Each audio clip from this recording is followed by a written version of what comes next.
This podcast is brought to you by Omaha Steaks. Omaha Steaks has a special place in my heart.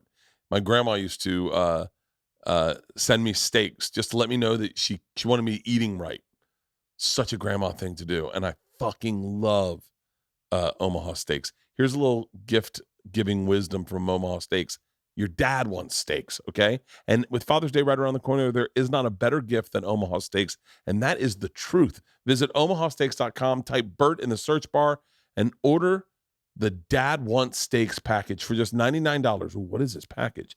This limited time package includes 16 mouth-watering entrees. By the way, their desserts on Omaha Steaks are as good as their steaks.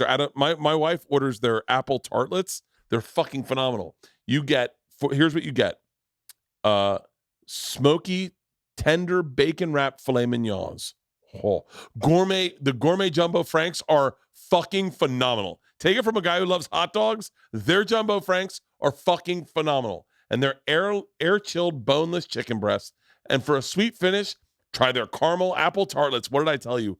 My mouth's watering just reading this. And as a special gift to any of my listeners, when you type Bert in the search bar and order the Dad Wants Steaks package, you'll also get 8 free Omaha steak burgers.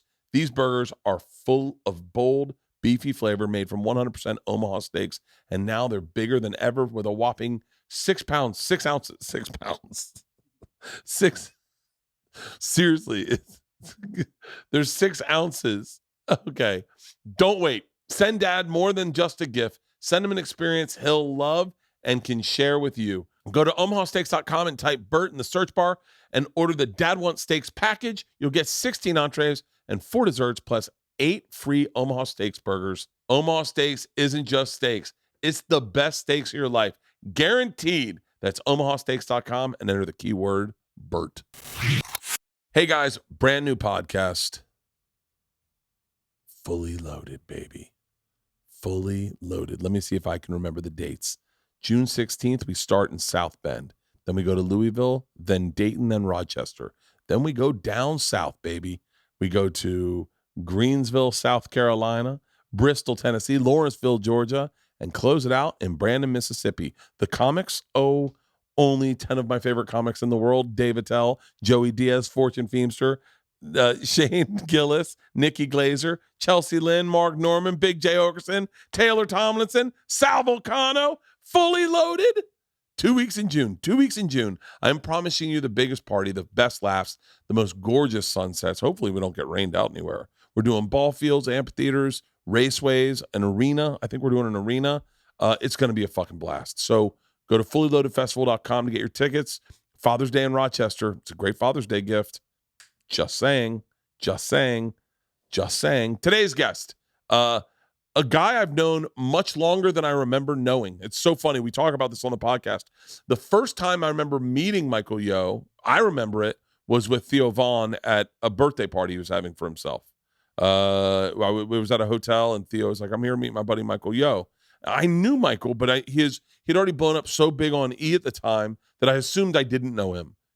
But the guy I knew, and we talk about this. I met him doing radio down in Miami. We talk about his career down in Miami, about doing radio down there. We talk about Chelsea and the experience that doing Chelsea Handler's show at the time was.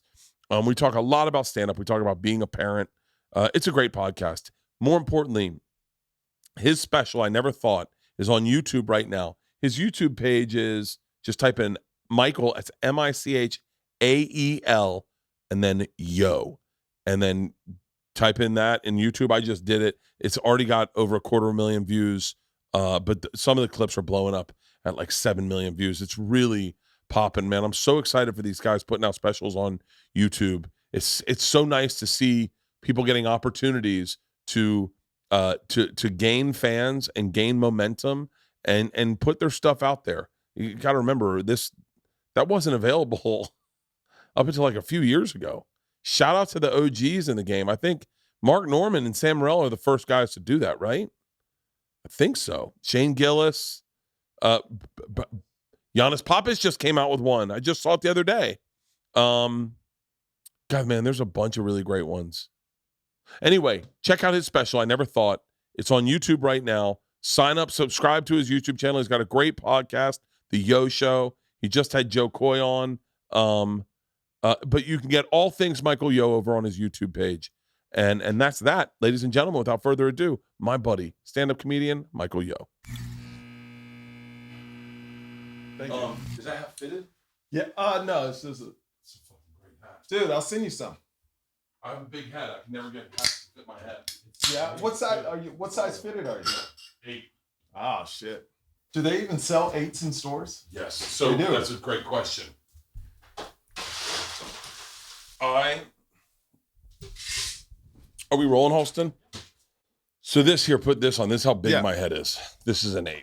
Oh sorry. No worries. So that's Oh my god. that's how big my head is. I know. Fuck. So I love hats. I'm actually gonna stop wearing hats. Why? I was talking to Tom about it, and he was like, "Yeah, it's your thing." And I went, "Oh, I don't."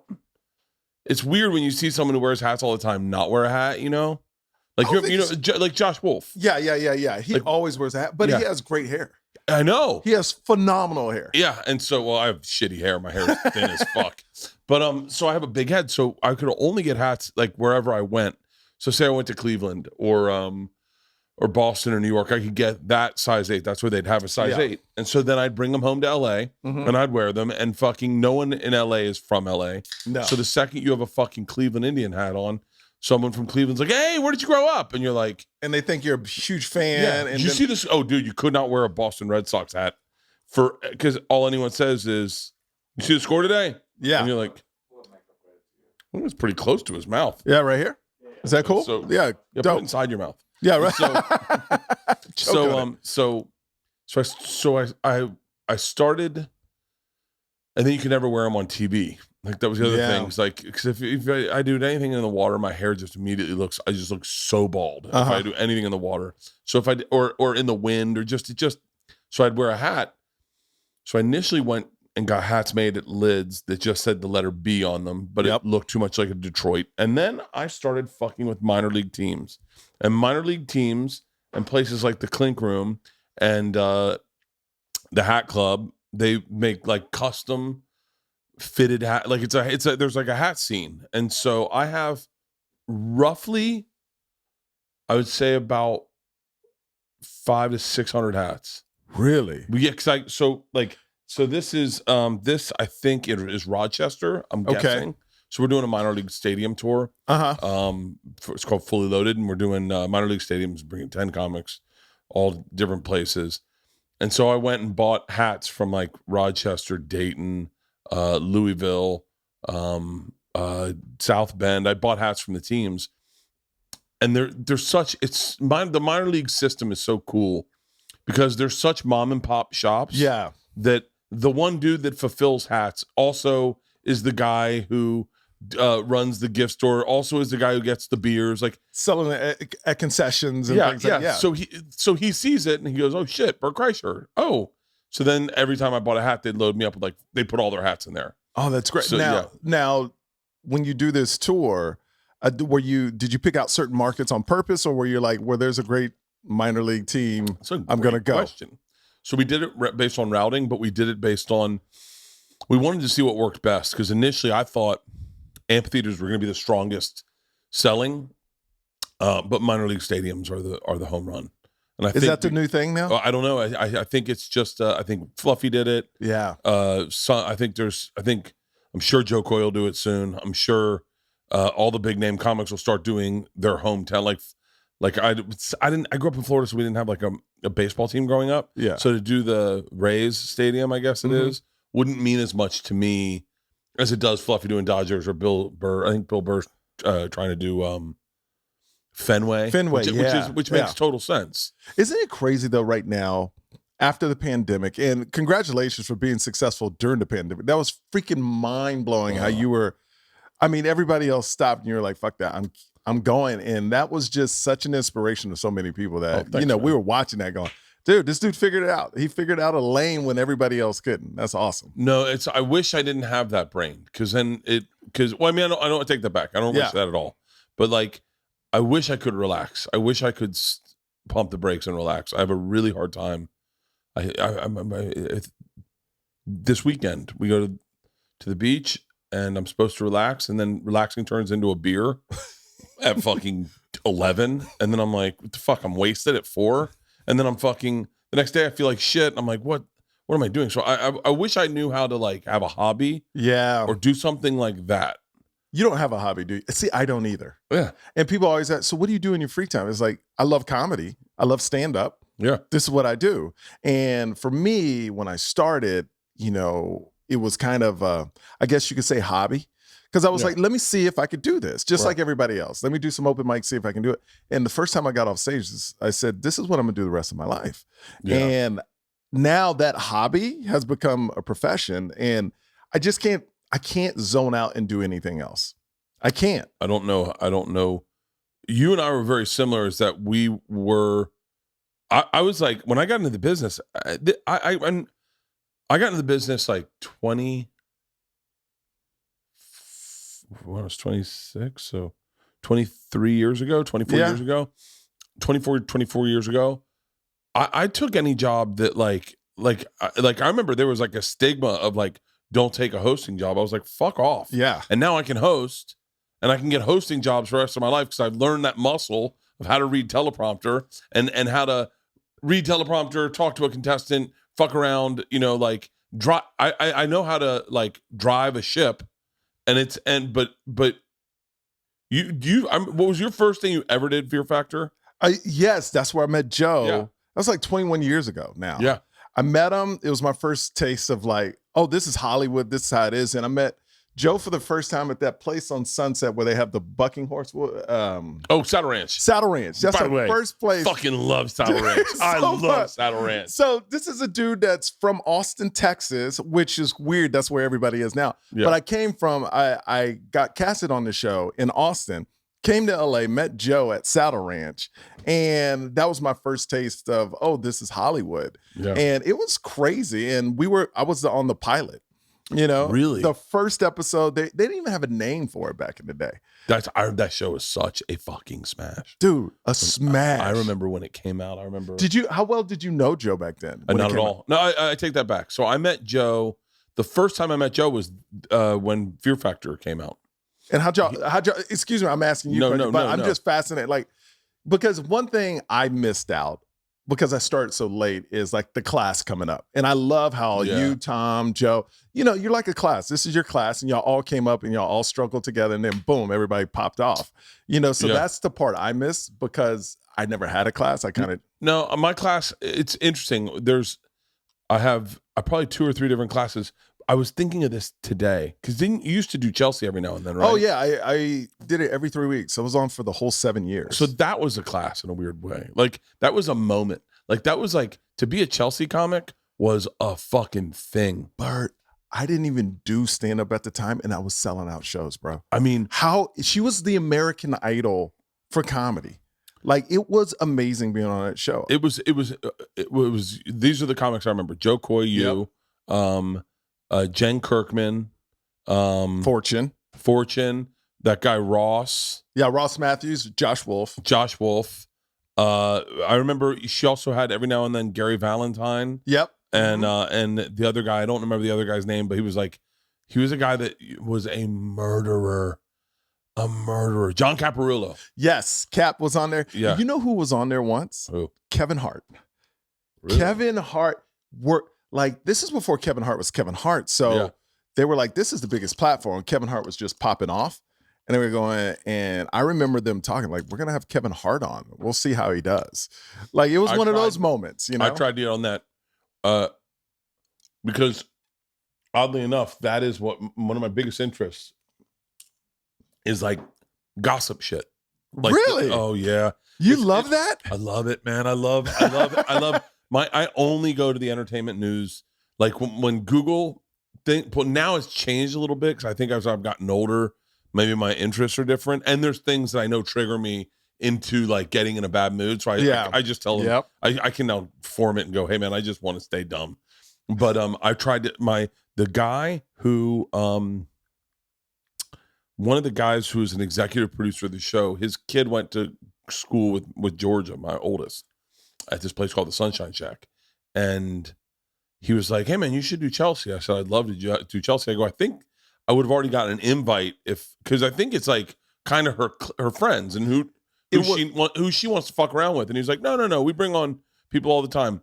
And he was like, and then I saw him later, and he was like, yeah, she passed. And I was like, oh, but I don't think she passed in a like net in like a. I think she was like, yeah, I don't know this guy. I don't need another white guy. Yeah. To fucking sit here and but what's interesting. So when I met Joe, I was with Gary Valentine. I wish I had the footage of this. This is one of the funniest things. I wonder if Joe remembers this. I wonder if I've ever talked to him about it. So I had a show called The X Show on FX. It was the competition to the Man Show. And Joe came on to promote Fear Factor. So they're like, all right, so they're like, Bert, you and Gary are going to do the interview. Gary, they never let Gary run interviews because he wasn't the best listener. He was just funny. Like he was a good, like, he was the funniest. He still is the funniest fucking guy. But he's like, nah, I've known Joe for years. I'm going to run this interview. So they come back and they give Gary, I'm with Joe, Joe's manager, who happened to be Gary's manager and Kevin's manager at the time. Me, Joe, and Gary are in the green room with Joe's manager and Gary's dressing room. And they come back with a list of questions. And they're like, here's some questions to ask Joe. And Gary goes, questions? Questions asked my buddy I've known for years. You're going to give me questions? And he throws them in there and he goes, Joe, we're just going to go out there and have a good time. Joe's like, exactly. So we go down, we sit down, and they go, all right. And we're coming back in 3, 2, 1. And Gary goes, all right, welcome back to the X Show. Today's guest, a guy I've known for years. He's got a new hit show, Fear Factor. Ladies and gentlemen, Joe Rogan. And Joe goes, what's up, Eric? Gary's like, what's up, Joe? And he's like, what's up, Gary? And he goes, ha, ha. And Gary goes, totally blank. And he goes, Bertcast. And I go, hey. I go, you guys have known each other for a while. And he's like, huh? All right, let's take that over again. So they do it again. They go, we'll talk about the UFC stuff. So they do it again. I swear to God, Gary goes blank again. Hey. And I am crying, laughing next to him. Gary goes, where are those cards at? So then he brings the cards back and Joe goes, new show Fear Factor. Tell me about it. It's a fucking, oh. You got to have that footage somewhere. I guarantee it was the funniest parts of that show. That X Show was the funniest. It was such a bad show, meaning like no one could really sit through and enjoy it. It was very produced. We were very fresh. I was 26 years old, 27 years old. I mean, there was no direction. Like it was. We had certain buyouts for ad sales things that you had to do. So it was a fascinating show. It really was, and it was. I didn't realize at the time how much I was going to love it because I look back so fondly on it. It was the best experience of my life. Greatest fucking producers, Mark Cronin, Gary Arbach, who Gary wasn't there a bunch, but Mark Cronin ended up, Celeb Reality. Yeah, absolutely. Do you know Mark Cronin? I don't really know. I know of him, but I don't know. He created that whole genre, the whole genre of Flavor of Love, Rock of Love, the surreal life, the like all that. He created all of that genre. He's a fucking genius. And so he that show was so funny, and it was funny because at times they weren't trying to make it funny, it was just accidentally funny. They got a mannequin for Gary and they dressed Gary up like a mannequin. I've never laughed so hard, and they were talking about sexual positions, and the mannequin was limp. So it looked like he had drugged the mannequin.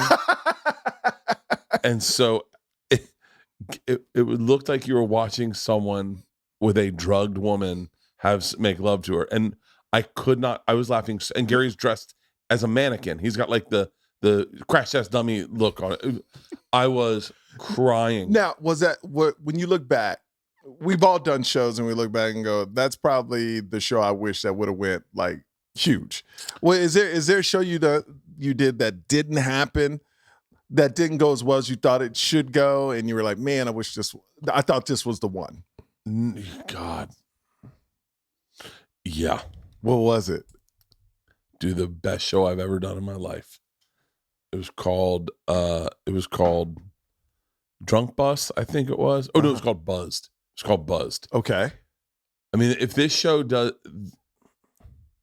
so I wish I could remember everyone's names, and I'm sorry that I don't. But I get the job. It's for Comedy Central. It's a pilot. Probably back in the day, Comedy Central would give you like 15 grand to make a pilot. Yep. And then they'd make 20 pilots, right? 10 pilots, and then like reality stuff, and then they'd air them all together in a room, and they pick which one they liked.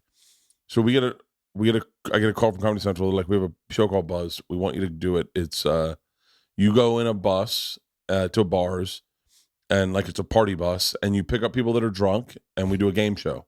They blow into the thing, whatever they blow into the thing. If it's like a 0.4, then they get you add 2 zeros to the end, so they start with $400, and then you play games where you either take money away or they win more money. And I was like, great. They're like, I said, can I? Who? So I meet the guys, and they're like, if you have a writer you want to bring them in. So I call up Segura. I go, hey man, can you help me write this show? And he's like, yeah, sure. Now Tom's sense of humor is distinctly Tom's sense of humor. Now we know it to be a huge portion of America finds that funny, but at the time it was just Tom's sense of humor. So like, which I've always found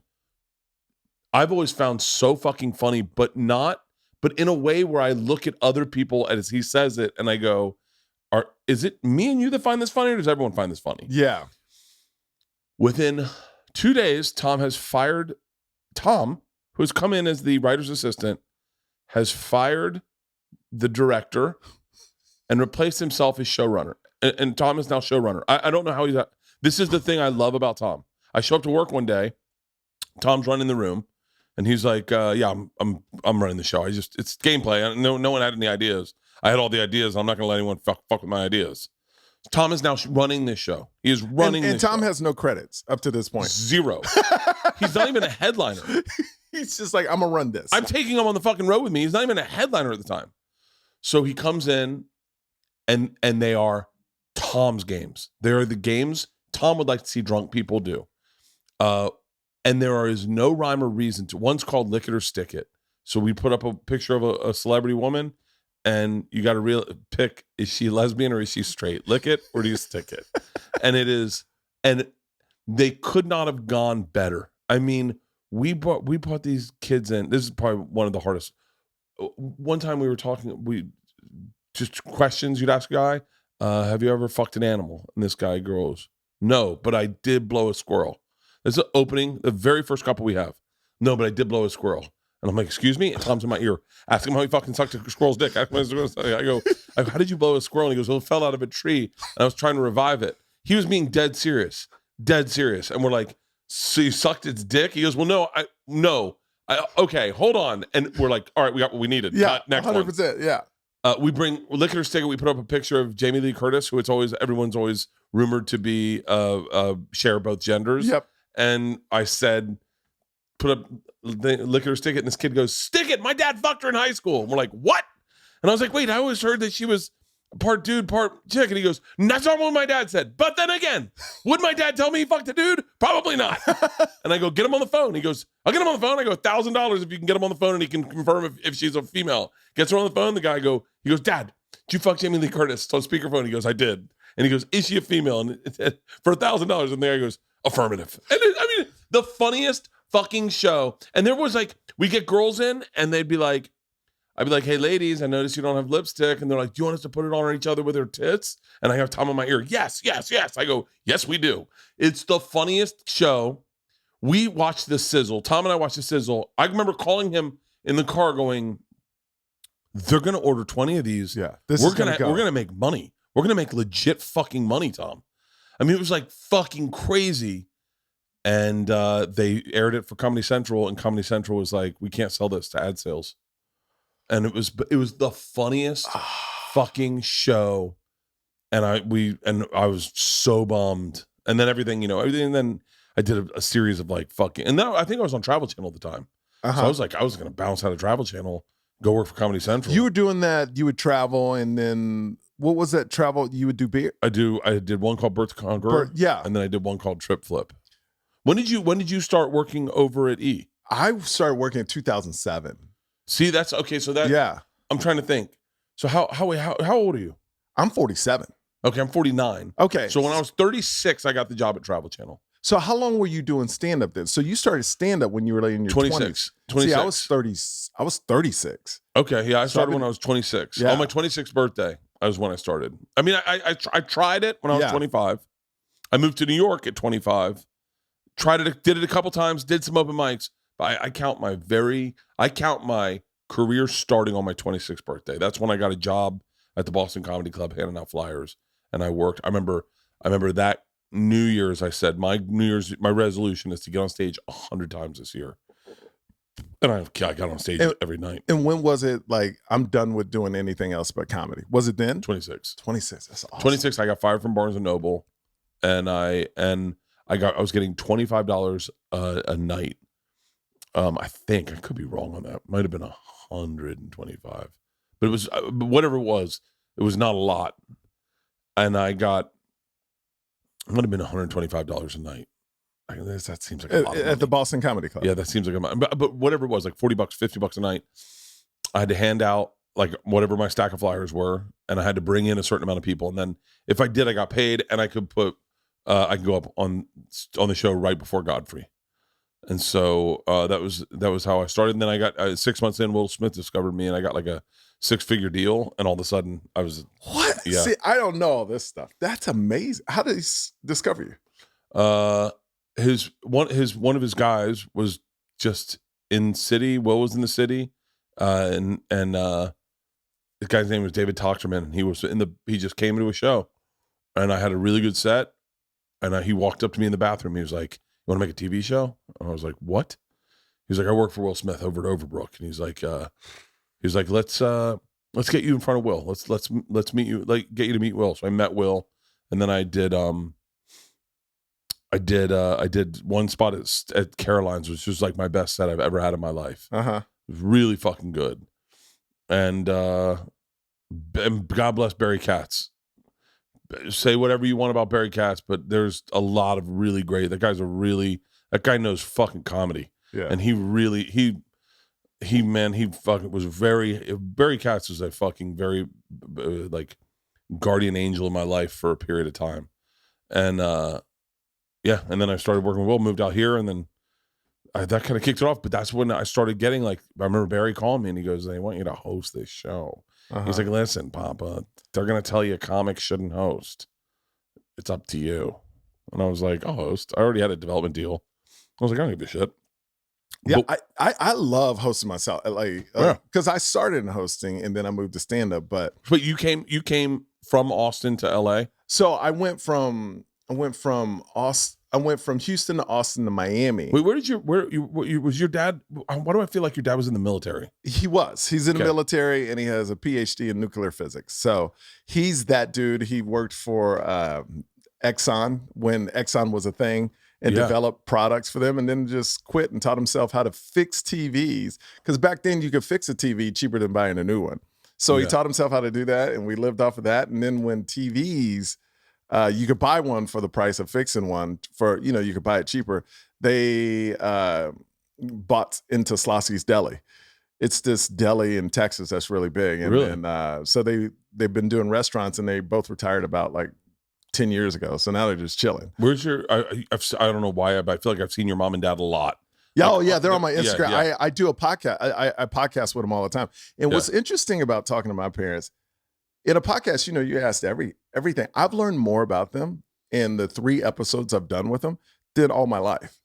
Because I've never asked, I realize we don't ask our parents questions. Yeah. It's kind of like, "Oh, I love you," but we don't really jump into their lives and ask about their backstory and how'd y'all meet. Like, how'd you really meet? Not just, "Oh, I met her, we were at," like, get the real stories. And I remember we had a great moment after we finished a podcast. I looked at my dad on the camera and go, "Wow, I'm learning so much about you." He goes, "This is really great." Because, like, my dad's the type of person that won't tell you things unless you ask. But that's your dad's generation. Yes. I think that's my dad's generation. How old is your dad? 74? 78. 78. Where did he grow up? Houston, Texas. Oh, he grew up. He was born in St. Martinsville, but grew up in Houston. So it's a thing where they're just guarded, and unless you open the box and ask them something, they're not going to tell you. It's just, And my mom the same way. And I'm learning so much by just doing a podcast with him. And people love him. You know, Where did your parents meet? In Korea. Your mom's Korean, right? Yeah. She was stationed there, and he just, my dad is like an intellect. He's super smart. And my mom, it's so funny. They met. My dad moved back to America. They wrote letters back and forth for a year. And then after he moves her out and they get married, like years later, my dad finds out she wasn't even writing the letters. She didn't even know how to write. Are you serious? So somebody else was writing the letters, Oh my God. It's one of these things where I felt like every Korean woman back then had like these set letters. Like it was already set and all I had to do is sign it. So that's a funny thing my parents always talk about. It's like my dad's writing these love letters to her and he's getting these letters back and she never even wrote one of them. That's so great. Yeah. Yeah. She comes over to the States and he's like, hey, you just fill it out. She goes, oh, I can't write English. What the fuck? That's crazy. That's pretty much how it was.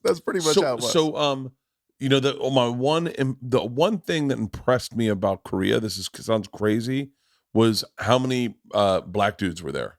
Really? See, I've never been. Oh, really? I've never been to Korea. My mom at the time never taught me how to speak Korean because, it was Houston, Texas. It was a different time. That's so crazy to me. Like my life's never been difficult. I've never had. She needed to and let me tell you why. She needed to Americanize me because she got made fun of. So she didn't want me to have any part of that. I wish she would have today. Yeah. But she, if you're a parent, you don't want your kids to get teased by the same thing you're getting teased. So she tried to Americanize me as soon as possible. Our best friends are Vietnamese, and his mom is very famous woman. She wrote a book called When Heaven and Earth Change Places. Mm-hmm. It's about her story of she was born in South Vietnam, kidnapped by the North Vietnamese during the war, tortured, thrown back into her village. They thought she was now a spy. They tortured her. It's horrific. It's horrific. But not the majority of the story, but a big part of the story takes place when they come to America. And to see it's funny because I've known this woman. We call her Benoy, which is grandma, and I call her grandma, but that's what everyone calls her. To see the hatred she experienced when she got to this country was fucking overwhelming. And same with Tom's dad he was a white dude, and so to see that kind of like, and they lived in Southern California, but Tom is our age. Mm-hmm. And very wildly successful, but that's not lost on him at all. Like he doesn't forget that shit at all. Isn't it weird? Like when we were young, we looked up to people. Like rap started when we were young. Yeah. So rappers were like 5 years older than us, 6 years older. Now we sit at this age, and I'm looking at you, Tom, Joe. We would have never thought that people over 50 would be cool. You know what I mean? It's so crazy. I just thought that the other day. I was like Jay-Z was like 23 and I was 17, but now you have kids that are in their 20s going, yo, I love you. I love Tom. I love Joe. And everybody's over 50 or close to 50. And it's like, us as kids, I could never imagine liking somebody that's around that age. Dude, but times have changed. Bill Maher's 66. Yeah. And I still think him as like the cool older brother. Like my dad's, I never looked at Bill Maher as older, but then I heard he was 66. I was like, well, shit, he's like 16 years older than me. Yeah. 17 years older than me. And I'm like, but it is crazy how like things have aged. Like it's all of a sudden it's like everyone stayed young for longer. Yes. Like if you talk to your dad about his father, I bet he would have been like, oh, my dad was an old man at 40. I don't know what it is. I think our generation growing up, we were a cooler version. I don't know. It's just like we were hipper.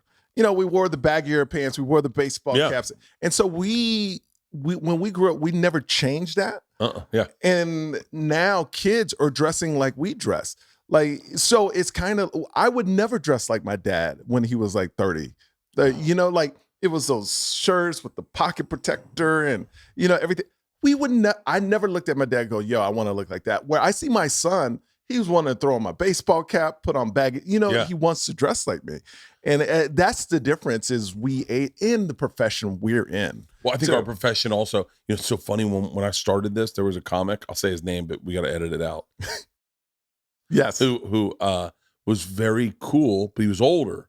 He was older, and I watched him dress young, and I thought, how sad. When you're an old man, you should dress like an old man. And now I look at it, and I go, he hasn't aged a day. I went to a high school graduation the other day, and I didn't even realize the shoes I put on, but I put on so I don't even know what they're like, mocha, pandas or whatever, something. Uh-huh. And someone's like, dude, dope kicks. It was a kid. It was like a fucking sophomore in high school. I was like, oh, thanks. I wore these to my son's, he's only 5, like his pre-kindergarten graduation.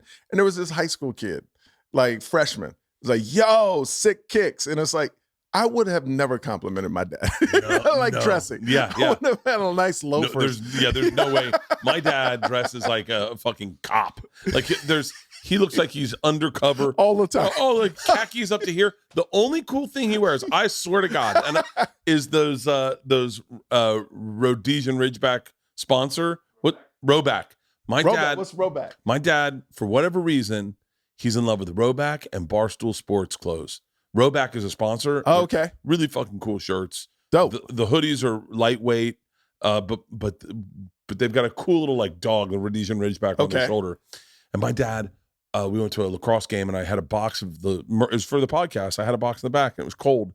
My dad threw on the hoodie on the hoodie, and he was like, "I like this. This is nice, buddy." He's like, "What is this?" He's like, "You finally buying cool clothes."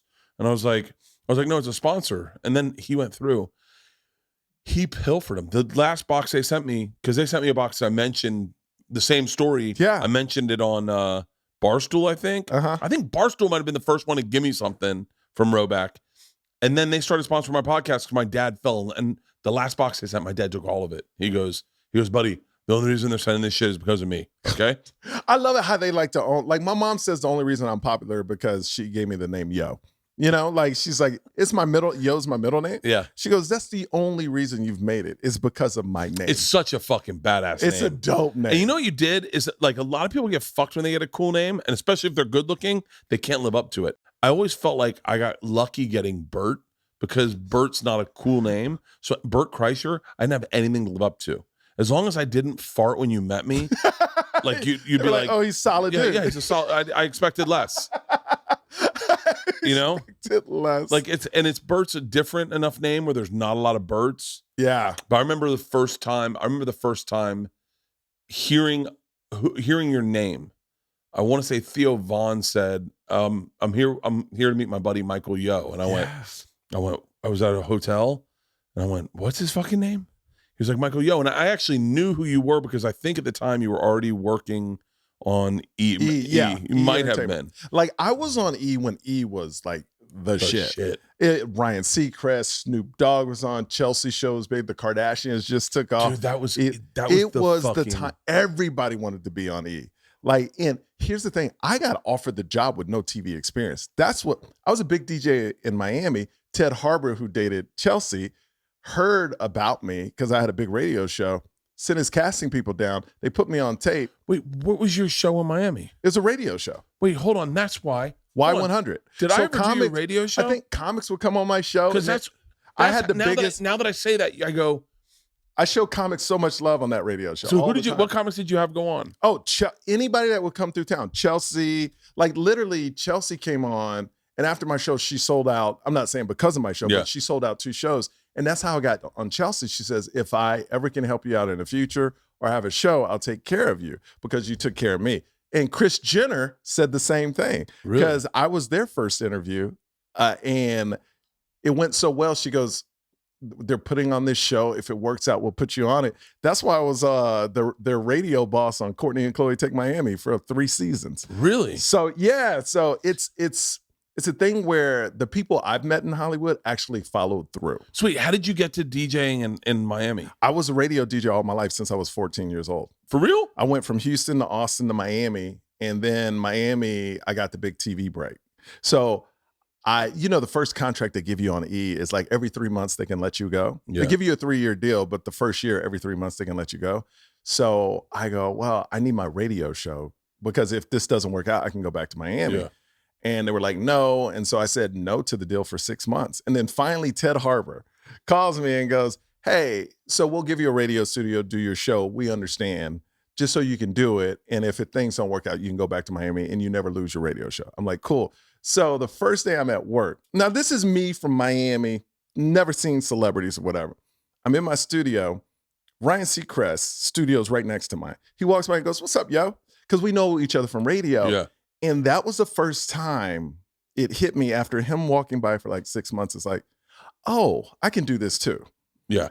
Because it's kind of like when something's so far away, you can't grasp that could be you. But when they pass you every day and say what's up and they're nice to you, it's kind of like when I see you, Tom, Joe, it's like it's reachable because I've seen y'all do it. Yeah. Yeah. So when you're close to it, you're like, oh, and Joe, like he mentored me. He took me on the road my first 3 years. So it's like now he's all you guys are like huge. So it feels like it's so reachable. Yeah. Where when I was in Miami watching American Idol, I was like, whoa, like it does feel like that, especially Florida. Florida had a vibe of like being like this outlier state that no one left Florida. Everyone loved Florida. You can't go there. You're from Florida. Yeah. Wait, so where was your radio show at? So all I remember doing when I went to we were right by Dolphin Stadium.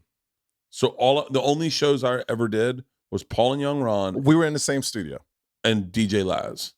You had to do mine because I was right next to I never could get radio. I could never get radio. I got in with DJ Laz would have me because I'd go in and get drunk on his show. And you know where we first met? No. Paul and Ron. Yeah, I do remember that. I have the video of 2000. I looked at 2014. I walk into the studio. You have your shirt off, swinging it around. I remember this. I remember because after we met, 3 weeks after that, you had me on you had this podcast. Yeah, and you had me on like 3 weeks after that.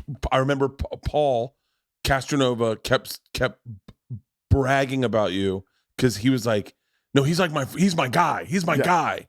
Yeah, wait, when was that? That's 2014. Dude, I got the video right here, bro. Oh, let me pull it up. It's so funny. I disconnect the two, and I have two memories of you. Yeah, I know. It's 2014. You were I don't have a signal in here. You were at a club, and I was at a different club.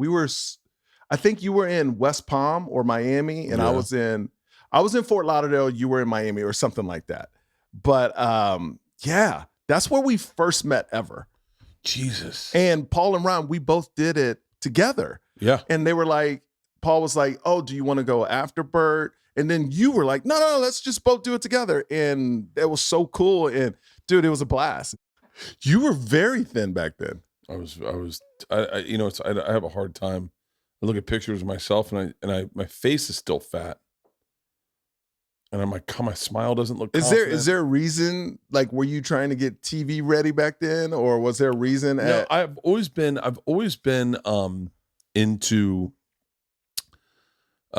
fitness. I know that sounds crazy because I'm not in, but like I've always, I for whatever reason, I've always liked running or playing tennis or golf or lifting. I love lifting weights now. Like my trainer's coming over at 5, and I'll just lift weights. I ran 4 miles this morning. Yeah, but I've always been into working out. I did, but back then I went through this like I did this cleanse and I lost like 40 fucking pounds and I got really skinny and I just look weird. Like when I'm too skinny, I look fucking bizarre. I look like I did when I was a kid. When I was a kid, I look like I have a size 8 head. Yeah. So you always had that size head. I've always had this head. Fucking head is huge. But your no offense, but your face was so thin. I know. And your head was still an 8. Still an 8, yeah. And so like right now, if I I'm not drinking today. I'm not drinking today. I was gonna drink tomorrow and I got out of it. It's really hard for me not to drink because people schedule things. Do people just expect you to drink now? And is that the problem? The problem is like I get offered to do something, and they're like, "Hey man, can you do this?" And I go, "Yeah," and then I know that they want that I'm their excuse to party, and so you're like, okay, and so it happens a lot with like podcasts. If I do people's podcasts, a lot of people want to have a drink on the podcast, or they come to here to do the podcast and they expect to drink. So it's been there like they've been saving up for it.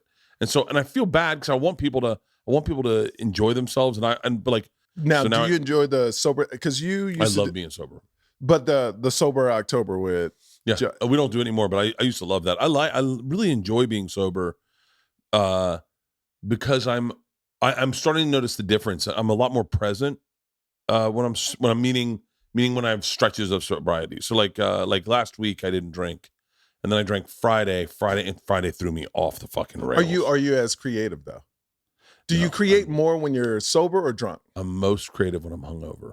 See? I'm very creative when I'm hungover. When I'm hungover, my brain fires weird. I have weird fucking thoughts.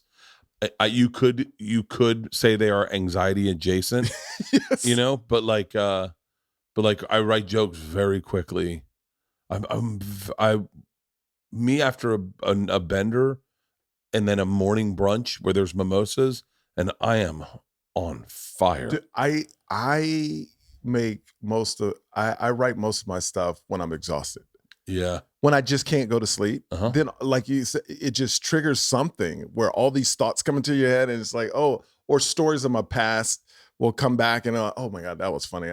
It's kind of funny, like when you're a comic and you store something and you forget about it you can forget about it for years, and then all of a sudden it just downloads like the Matrix, and you're like, dude, that would be perfect now. It's the best moment when someone says, when you're especially when you're doing a podcast and someone brings up a memory that you don't remember, and you're like, oh fuck, I was there. Or you triggers like a good story. Yeah. Like I have a ton of great stories from when I worked at Travel Channel, but I never really talk about Travel Channel because I don't, it's like, it's this non-adjacent part of my life where it's like, I did it, but I was there. I don't really remember a ton of it. Yeah. And then people will bring it up and I'll be like, oh shit, that is funny.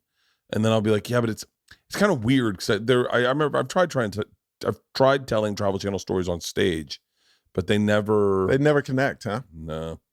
I actually think I want to take like a month off talking, because I feel like it would help. Like I have a friend who's a chef, Roy Choi, really big chef. He is, obviously he's Korean. He's huge. He's huge. He is the guy, for anyone wondering, he is the guy that created the taco truck explosion. Yep. He created that. By the way, ran it by me first. Did he really? And I told him it was a horrible idea. And so I was like, you got a daughter. You got a great job. I wouldn't leave the corporate job because I was at Travel Channel. That's the way my brain was thinking. Yeah. And so, but we went to his daughter's birthday and one year, and it's the best chefs in all of LA because he did it over at whatever the name of the place is. The place that used to do grilled cheeses on La Brea. I forgot. I know exactly the place you're talking about. So we did it there. That's where her birthday was. Where all the kids were in one room, and all the adult men were over another place. And he was vegan. And I said, "What are you doing?" He said, "I'm cleansing my palate." He goes, meat has defined so much of what I eat that I want to reset my palate. So I want to find flavors that speak to me. So I'm just going vegan, and I think that'll help me start to discover interesting flavors. And I went, I don't think that deep about my job at all. I'm like, okay. I was thinking of ways to take different pictures of my dick the other day. I was like, okay. So when you say like you're not going to talk, like literally, you mean talk on stage? You don't mean like just at come all. on, you can't do that. There's no way you can be silent for 30 days. I've been looking into retreats where you can go. I don't think I can do 30 days. It's not doable. But I want to do like a 10-day retreat. You go out in Sedona, and it's a silent retreat. No one talks. That would be nice. I think I'd go fucking crazy. After the third day, I get back to my room, walk up to the mirror, and be like, "Oh my God, so glad I found you." It's me and you, right? Oh, have you seen these fucking lunatics? But just think what kind of people go there, though. I don't know. Like, I would imagine it's the most interesting people in the world, because very seldomly do boring people need to shut the fuck up. I would be like, I would assume that you'd go there and be like, You'd be like, what? This guy's got a tattoo all over the side of his face. What the fuck's his story? It could be like the most just interesting man in the world. For real. They're the most interesting people who can't like. I remember Rogan saying, I talk entirely, and not me, which would be accurate as well. But he said he's talking too much. He's like, I'm trying, like he said things to me that I never understood because I'm trying to get less famous. And I remember thinking, it's not working. Like not at all. You're doing the worst job at it I've ever seen. Of that. Yeah. I'm trying to be less, but that's such a Rogan statement. Like everybody's trying to get more famous. He's like, I'm trying to get less famous. Like he doesn't use social media at all. Yeah. Like his social media is like a retweet. It's like, oh, you know, but, I stopped. So I stopped using Instagram stories for a minute, like for a couple days. I just didn't post anything. And I was like, okay, I like that. I feel like I'm a little more centered. And then I post something and it got like fucking 250,000 views, which is pretty high on stories. Yeah, it is. And I was like, oh, okay. So if I don't post for a couple days, and then it's like, what am I doing? Like, isn't it crazy? Those numbers drive you like, you're so addicted to those numbers, bro. It's funny. I don't really, I have a company that posts everything for me. Okay, good. So so I'll shoot it all, we'll edit it, and then we send it to the company. And all they'll do is they'll text back like, "Hey, what do you want the caption to be?" And I'll text it to them. But I honestly don't even know how to work Reels. Like I couldn't even tell you how to post on Reels, only because I feel like I know that there's like an algorithm. I remember I can post a photo still, and I can post horizontal like landscape. But the Reels escape me.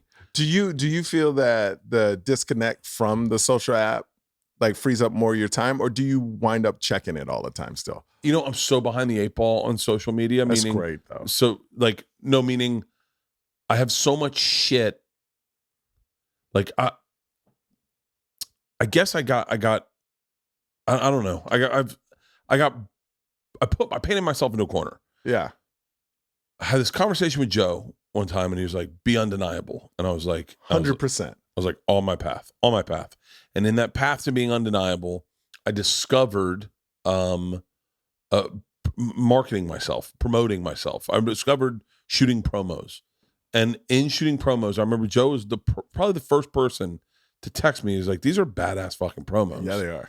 And I was like, oh, thanks. And then a few other people along the way were like, dude, you're really good at these. These are fun promos. Like, they're different than, I remember Larry the Cable Guy texted me and he was like, dude, and it's a promo that had been out for like a year. He goes, the promo of you with the American flag and the leaf blower and the hose and your daughter working the drone. He was like, that's fucking. And I was like, oh, thanks. Do you think of all those? I think of all of them. But what happened is, so I do this tour, right? Which is, I'm going to change this wall soon, but I do like 2017, I do this tour and I shoot promos for all these and I sell all these dates out and I wasn't supposed to. And then we do the theater tour. I shoot a promo with me dancing in the Speedo and it sells out all the dates and then sells out the next. So I had 2 shows. So let me ask, do you think the promos sold those out or was it, I mean, you would have sold them out without the promo? No. So here's the way my brain works.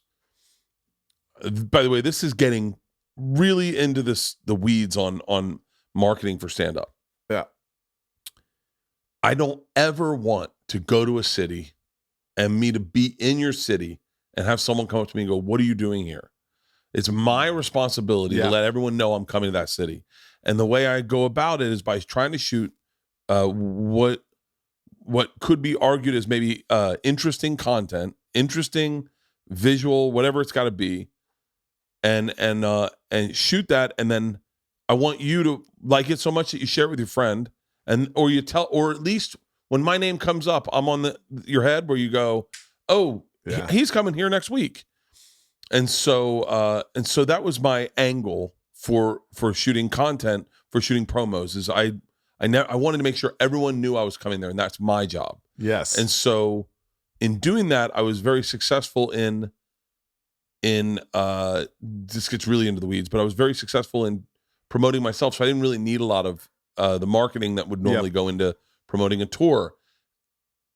And then I got myself opportunities that were a little beyond me. I would be out over my skis, like doing Red Rocks. Like I shouldn't have done Red Rocks where I was. It was never proven that I could move $10,000 tickets in a market. But I said, I can get myself there. I can do it. The Greek, I sold out the Greek, and I had to promote obnoxiously for the Greek because there were fucking 300 comedians all doing shows within those fucking 7 days. And 20 of the biggest comics in the world were doing the fucking bowl, the fucking Wiltern, the biggest comics. So I had to, like, but when I get to myself to those points, then, and this is why I'm a little off social media a titch, is that now I have a tour that I'm promoting that's fully loaded. I have another Red Rocks date. I have other comedians who have asked me to help them, where I'm helping other people promote their dates, where I'm like, it's friends and it's but they've got big things that they want to do and they need some advice, and I go, okay. And so I have so many things I have to fucking promote that like the last thing I think about is shooting anything that isn't like everything's a fucking promotion for me these days. Like where I go, like I need to move tickets in fucking Brandon, Mississippi for Fully Loaded. Like I'm like, so I have 9 things, and then and then I have so much work stuff where it's like I feel like I'm overwhelmed with work, where I go, I don't even, like yesterday I was having a panic attack, and I just scrolled Instagram for a minute to calm down, and I was like, this is a very valuable medium. Like I know that it's, but I was like, that calms you down, dude. I just scrolled and scrolled of just people doing badass shit, like landing skate jumps. Yeah. There's this kid, I wish I'd give him a props. He's fucking, dude, this kid did a fucking rails. He's like, I don't know if he's like the king of rail slides, but he was awesome. And I watched all his videos of him just doing rail slide after rail slide after rail slide. I watched this guy have a bear. I love guys with poisonous snakes. Yeah. Like I'm like, and so there's a skimboarder that I fucking obsessed with.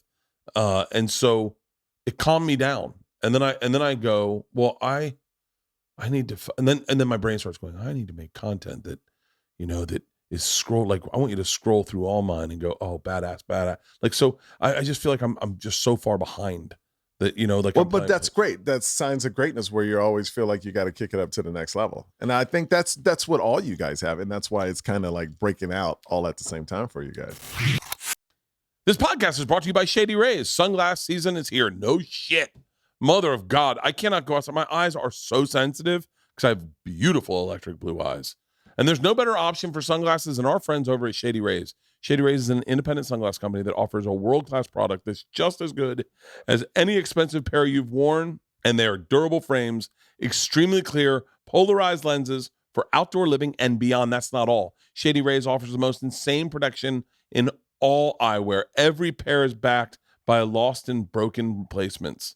If you lose or break your pair, even on day one, they told us they're going to send you a brand new pair, no questions asked. Get as crazy as you want this summer and wear your Shady Rays with confidence. They've also provided 10 meals to fight hunger in America for every order and have donated 20 million meals to date. Look good in your Shady Rays and feel good by making an impact. If you don't love them, exchange them for a new pair or return them for free within 30 days. There's no risk when you shop with Shady Rays. This team has your fucking back. I love my Shady Rays because I go through sunglasses like crazy. I feel the same way about Shady Rays or as my sunglasses as I do earbuds. I want to have them everywhere. I don't ever want to need one and can't find one.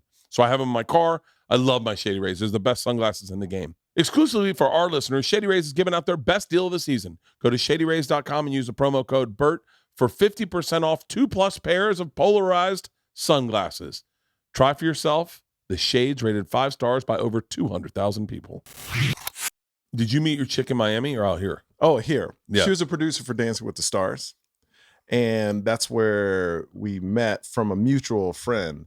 And here's what's crazy is that the reason why I started there's dating to date and then there's dating to be married. It's 2 different ways of dating. You're a good looking guy, but you don't strike me as the kind of guy that was like callous with women's feelings. No, I was very honest.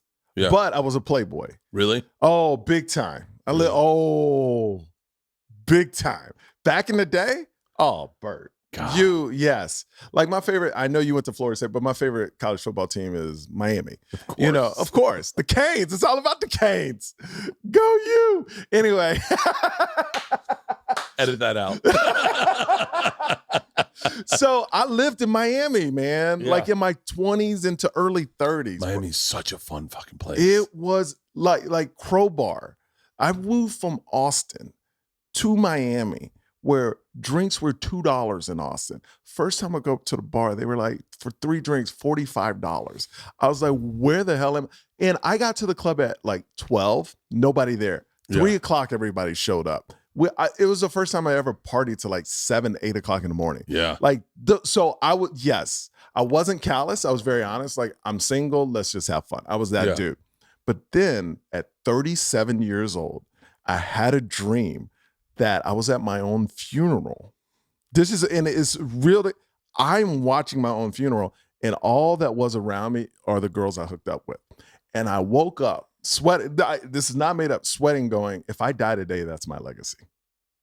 Literally, that's my legacy. Shut up. So that was like a message from someone that you need to really like get it together. Because I've always wanted a family. Yeah. So I started dating to marry. So I would go out with a girl. If I couldn't see being married to her, no matter how hot she was, I wouldn't go out with her again. That's the only way I dated.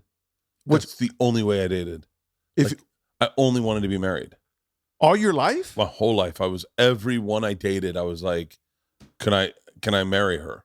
Like I never from the first date. I'll tell you, the first, starting when I was 18 years old, when I went to Florida State, the first girl I started dating was, I mean, obviously we had our problems, but she was fucking amazing and beautiful and fun. And I was like, this will be my wife. And then things didn't go that way. And then the next girl I dated, I was like, now I was like 24 years old, 23 years old. You wanted to be married young. I always knew I'd be a better husband than I would just single. Single guy, yeah. Like I was never. I'm too needy, and I remember that first girl. I remember the feeling of like staying home and watching Fletch and getting a pizza was my energy. Like I liked, like, what do you want to do for dinner tonight? If you ask my wife, like top 5 Bert sayings, first of all, they're all mocking me except for one, which is when we first started dating, and I love this. I used to call her up around like 4 o'clock, 5 o'clock. I go, what are you doing this noche? And she was like, and she'll mock it now. Like she'll go, your dad would call it and be like, what are you doing this noche? and I did it every night, but I loved it. I said, why don't you let me make you dinner? She'd come over, I'd make her dinner. We'd watch Friends or something, just do it. But it was like, I loved that. I still love it. It's like today. Me too. We are the same in this, where I love, and this may be I love predictability. I love the comfortness of coming home, knowing I know when I get home, when I fly back to Las Vegas after this podcast, I know exactly how it's going to go down. I'll walk in the house, we're going to have dinner, I'm going to hang out with the kids, we're going to put them down, and then we'll go to sleep. You know, I like that. I'm like you. I love I'm just a better married guy. I'm a better husband, I'm a better dad than I ever was prior. Yes. Like I was just not good at that. But like, and by the way, I thought I was going to be a better dad. I was not a better dad in the sense that there was a lot. I figured because I had a good dad, like I had a really good dad. Yeah, me too. A little rough around the edges. Well, they were different back then. But like, because I had a good dad, I figured I didn't need to do any work. Like I already had the foundation, and I did things my dad did, like raise his voice. And then like when he got upset, my dad would raise his voice. Did that. You can't do that to 2 little girls. Yeah. Because, and so I learned a lot about being a dad. I'm a really good dad right now. Like if you're saying like right now, I'm probably the best dad I've ever been. Yeah, but you got to learn. Yeah, but it took fucking 18 years. George is turning 18 next week. It's like at 18 years, I'm finally like I was a great baby dad. Like I was an awesome, like I was like I hit it out of the parks. Like I was an awesome dad up until like probably 12. When Georgia turned 13, 12. Yeah. 13 is when I was at my best. And then when she turned 13, at 16, the last 4 years I've really dropped the ball as a dad, but it's not for lack of trying. Is that because your success? No, okay. no. It's maybe a little bit is that I've been working harder than I've ever worked, but they grow up, and I had a hard time with that. I have a really hard time with the, kids experimenting with alcohol or sneaking out or lying or the things they do. I behave like my dad, and I really fucked it up. See, that's interesting because my son looks just like me. Yeah. And he's 5. And I notice he's doing all the things I did when I was a kid, except I have to remind myself a lot of times how my dad dealt with that is not the right way. And I never have dealt with it like my dad, but it's kind of like you have to catch yourself because your natural reaction is how you were brought up. Dude, you kind of catch yourself and go, oh, that's not the way. And like my son is such a spitting image, and he knows how to, your kid learns your buttons, and he doesn't mind hitting my buttons. And I feel like he's doing it because he knows I'm not like my dad. Even though he doesn't, it feels like he knows he can get away with it. And I know, and it's just this psychological war with me and my 5-year-old where it's like, he'll do something. I'll say, don't do it. He'll continue to do it. And my wife, though, she's the one that has taught me, sit him down, have a conversation with him, ask him what's going through his mind, ask him. And that's so opposite of how I was raised. I was like, yo, you're bad. You get a whipping, you go to bed. Yeah. That's literally, I got 3 whippings in my life, and I remember every one of them and what I did to do it. And I never did it again where you're like, well, maybe that's the way to stop him from doing it. And it's not the right way, because I still think about that today. Yeah. So it's we're learning. I mean, I'm learning, like my daughter's 2, my son is 5. I'll tell you this story, and this is horrible, but like I hit my son on the butt when he was 2 years old because I thought he understood. Yeah.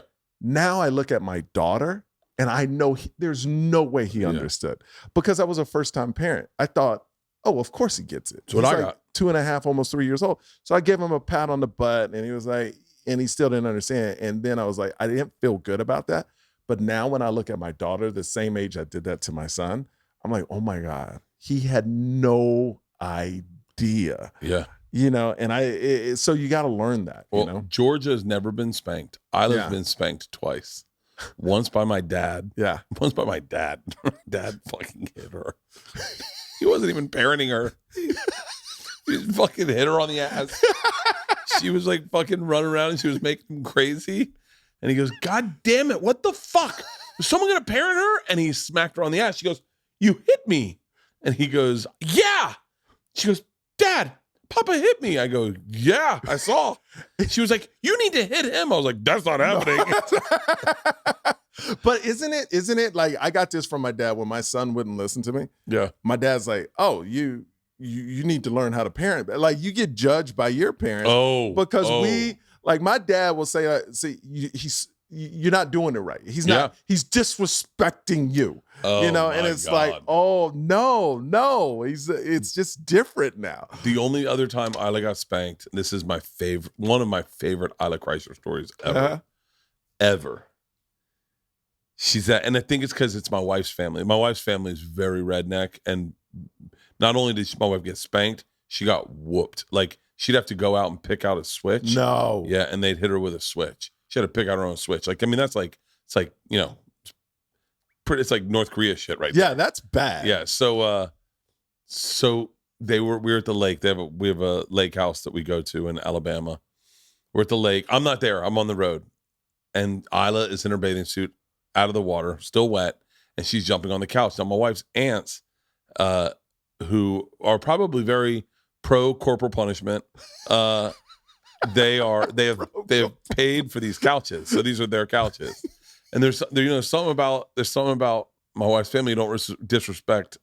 Don't disrespect the couch. Yeah. So Isla's jumping on the couch, wet, and both of her aunts are like, hey, Isla, you need to stop. Isla's not paying attention. Isla doesn't give a fuck. And Leanne says, Isla, you need to stop that right now. And Isla looks at her and just keeps going. And then she goes, Isla, get off that couch right now. And Isla gets off the couch and she goes, listen to me, young lady. You do not disrespect this furniture. And Isla looks at her and spits on the couch. Gangster. There was no way that kid wasn't getting out of a spanking. There was no fucking way in hell that kid was getting hit one way or the other. And I got really upset because I said to Leanne, I said, you only did it to satisfy your aunts because they were the ones that like, you need to hit that kid. Yeah. And I was like, you didn't do that. Like, we don't hit our kid. I've never hit my kids. You fall into peer pressure. Yeah, you felt, and she was like, how the fuck do I not spank her? Yeah. She spit on the fucking couch. What do I, like, I can't like, and she's like, I didn't hit her that hard. It's a little tap. But Isla was like, oh, my son is gangster. He knows how to embarrass me in public now. When you don't give him something he wants, he'll be like, you're mean. Like really, and now mean, stop hurting me. I'm not even touching him. Yeah. Stop hurting. Okay, get it. Okay. Oh, like I wanted to hit my kids. We went to Atlanta Airport. Oh man, I wanted to fucking wring George's neck. We're going through Atlanta Airport, and we walk up to the thing, and we all have our tickets, and we're going into security. And I said, I give everyone their tickets, and lady checks mine, and I start to walk through. Leanne's at the back. George is next, and the lady says, "Are these your parents?" And Georgia goes, "They're kidnapping me." No. And Georgia had this, and the lady went, "Excuse me?" And she's like, "I don't know them." And I'm like, "What, Georgia? What the fuck are you doing?"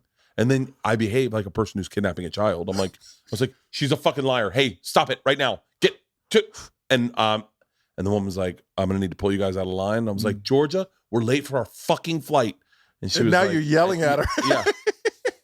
And so then the lady had to separately interview both my daughters just off to the side, and I almost killed her. The other one time, we're doing Travel Channel stuff.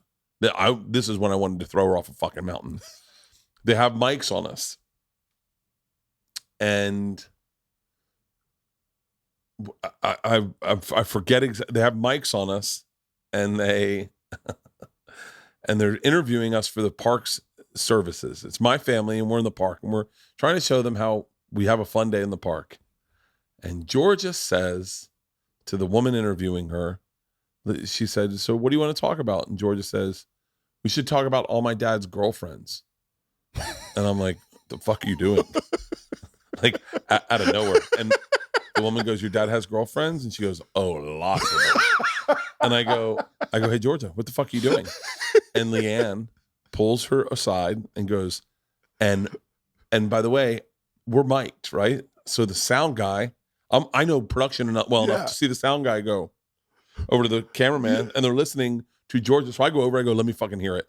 So we all listen on his cans, and Leanne berated her. It was like, "The fuck are you trying to do?" And she was like, "I'm just telling a joke." She goes, "That's not a joke. Yeah. That's not a fucking joke. You just made it look like your dad cheats on me." And she was like, "I don't know what you mean." She's like, "What? You just said he had tons of girlfriends." She's like, "Your dad doesn't have any girlfriends." And she was like, "I thought it'd be funny." She was like, "It's not fucking funny." She's like, "The guys were laughing." And oh my God, I wanted to. How old was she?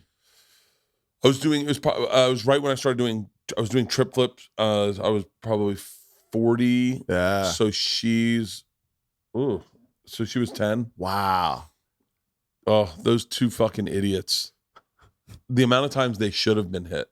And that's not even like, ugh. My problem was I never hit them, but I felt like I needed to see it in their eyes that they were afraid or understood it. Because this is the argument you get from old school parents and us today. Is old school's like they got to fear you in some way to listen to you, to obey you. And my son's 5, my daughter's 2. I know my son, when I say something sternly, he'll stop. Well, he knows. They know when you're serious, and I don't have to hit him or not. It's just like, hey, you need to chill the fuck out. You know, I would never say that, but you know what I'm saying. I cursed at my kids left and right. I've every fucking thing in the book I've said. I've not called them cunts, but I've thought it a lot. I fucking thought it. So it's just this weird balance of having them fear you, and like with a girl, Like with my daughter, I would never want her to fear me though. But she's 2 right now, but There'll be a time where you're like, I wish you were afraid of me. The hardest thing for me has been watching them grow up. There's hard as in what? That's the hard. Like, They're leaving or yeah. Like the one thing I didn't sign up for was the vulnerability of being a parent. Like I remember just some of my favorite memories are like Georgia riding her bike and then just singing to herself. And I just remember being like, ugh, keep doing this. Like, you don't need boys or drugs or alcohol or anything, or you don't need anything. Just remember that you can ride a bike and just, I told Georgia that like I said, I've gotten a lot better at parenting. They lose that, like we all do. It's sad that you lose that innocence because I similar story. My son, probably like a year ago, was just playing with bubbles. He loves bubbles, right? Yeah. And I'm watching him, and he's trying to catch every bubble because he believes he can. And that's the biggest thing. Let me catch. I know he can't. It's impossible for him to catch. But that innocence and that not knowing that he thinks he can be Buzz Lightyear. Yeah. And he'll be like when he was 3, he would go, Emanan, right? Because he couldn't talk that well. But it's the innocence of he thinks he can be Buzz Lightyear. I know he can't. Yeah. But he thinks he can. It's so beautiful to watch that they haven't been tarnished yet. I think I'm searching for that. Like I'm searching for that in life. Yeah. Like I find myself occupying myself with silly things. Yeah. I think that as a comic, I don't want to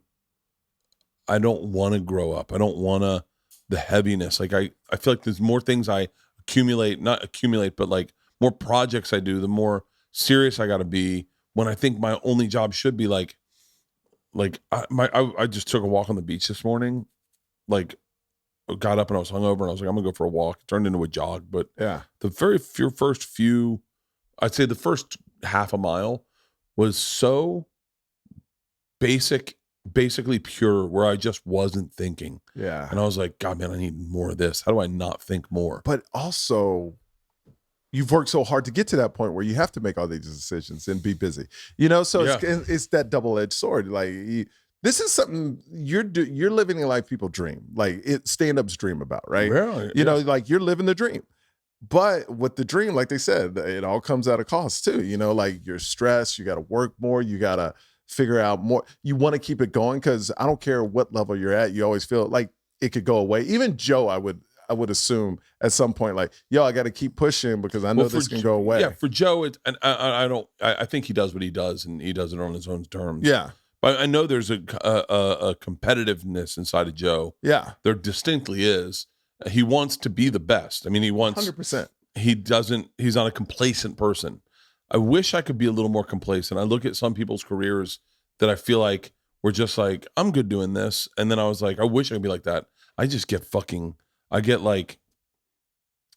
want to let anyone down. Yeah. That's something, like, the crazy thing about me is I don't want to let anyone down. So I look at like, and it's weird because I don't want to do spots right now. Like I really don't want to do any spots.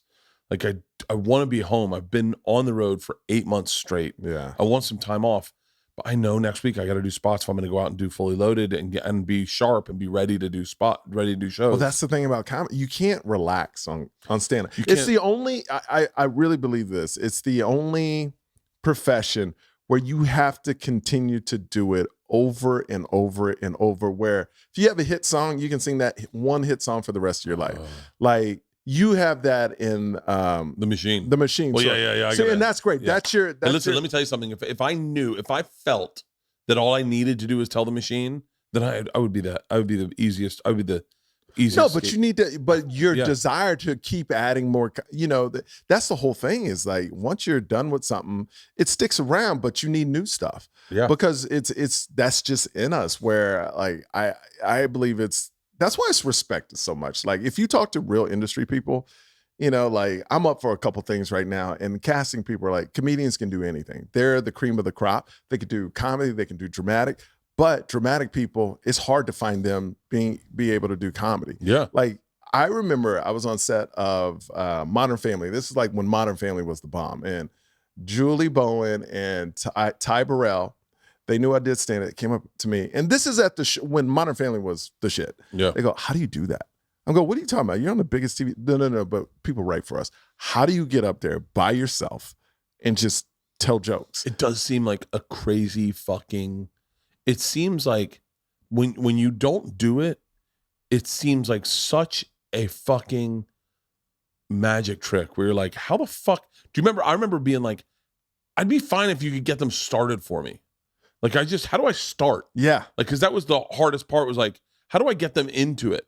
Like, it's like starting a date cold. Yeah. You know, it's like, hey, but you have to first 20, 30 seconds, you have to say something funny. I was funny in my like fraternity house or my apartment.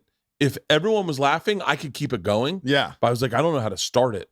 And then you learn like opening jokes, you learn confidence, you learn fucking around with the audience, and you find crutches. But to an outside person watching it, it's like, how do you just go up to a room that's cold and just start telling jokes? And it's almost, look, it's not life or death by any means, but it's almost like you're a gladiator up there, and the crowd is, I mean, because a lot of people come there, they don't want to laugh. Yeah. You know, your job is to make them laugh. And I believe in energy. I believe a person can walk into a room and change the whole room, right? And I believe that comics get so drained after they perform because they've taken all this energy of everybody's bad day, and we've given them so much of our energy. So it's an energy transfer. Like, you got to take on some of that. Yeah. And it's a superpower, man. I'm telling you, stand up. And I would tell anyone just to experience it. Like, it doesn't have to be a profession, but it's the only time in my life that you could be on stage saying your routine, thinking about something totally different, hearing a conversation, thinking at the same time, why is that guy not having fun? And hearing an order from the waitress. Like, it's almost like an out-of-body experience where all your senses are so high. Yeah. And until you get to that level where you're comfortable on stage and can feel that, it's crazy. It's crazy what your mind really can do up there. It's bizarre the first moment. Like, I look back and the first moment you realize you're multitasking. Yes. Where you're going like, I'm thinking about the next joke. I'm watching this guy. I'm interacting with this guy. Oh, and I'm talking this whole time. But you're doing that's bananas, man. It's a crazy. What happens to me sometimes if I get into and I have to force myself in the machine to be present to tell it. Yeah. Because I did one night, I just told it and wrote, and it was in San Francisco. And Leanne goes, Leanne was at the show. She was like, hey, if you're done telling the story, stop telling it. I was like, what do you mean? She goes, no one wants to see you phone it in. And I was like, you could tell I was phoning it in? She was like, everyone could. It was fucking exhausting. I don't know what was worse, watching you tell the story or wow. Seeing the look on your face as you told the story. And I was like, oh. So I have to force myself sometimes to be present in the story to make sure that it doesn't look like I'm phoning it in. Because I really genuinely feel like when I start it and people go crazy, I know that they've brought people that have never heard it. Yeah. So I know that is, you know, the crazy thing is now I wish you could do a tour. I mean, I wish you could, but I probably would be very tired of it very quickly, of just your old hits, like, and just go, hey, I'm just not writing for a little while. But the only thing that interests me is writing.